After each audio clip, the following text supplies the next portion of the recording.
नमस्कार, सर्वांना धनत्रयोदशीच्या हार्दिक शुभेच्छा. आज दिवाळीचा दुसरा दिवस. धनत्रयोदशी दिवशीला धन्वंतरीचे पूजन करतात. जेव्हा असुरांबरोबर इंद्रदेवांनी महर्षी दुर्वास यांच्या शाप निवारणास समुद्रमंथन केले, तेव्हा त्यातून देवी लक्ष्मी प्रगट झाली. तसेच समुद्रमंथनातून धन्वंतरी अमृतकुंभ घेऊन बाहेर आला, तेव्हा धन्वंतरीची याच दिवशी पूजा केली जाते. या दिवसास धन्वंतरी जयंती असेही म्हणतात. तसेच आपल्यावरही धन्वंतरीची कृपा व्हावी, आपल्याला चांगले आरोग्य लाभावे म्हणून या दिवशी धन्वंतरीची पूजा करतात.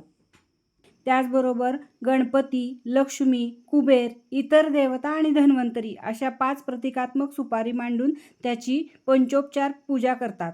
तसेच या दिवशी यमदीपदानही केले जाते. या दिवशी संध्याकाळी घराबाहेर दक्षिणेकडे तोंड करून दिवा लावला जातो. याचं असं कारण आहे की याने अपमृत्यू टळतो असा समज आहे. ओम नमो भगवते वासुदेवाय, अमृतकलशहस्ताय, सर्वव्याधी विनाशाय, त्रैलोक्यनाथाय, अकाल मृत्युहरणाय, विष्णवे नमः. श्री धन्वंतरे नमः. धन्वंतरीची कृपा सर्वांना लाभो. शुभ दीपावली.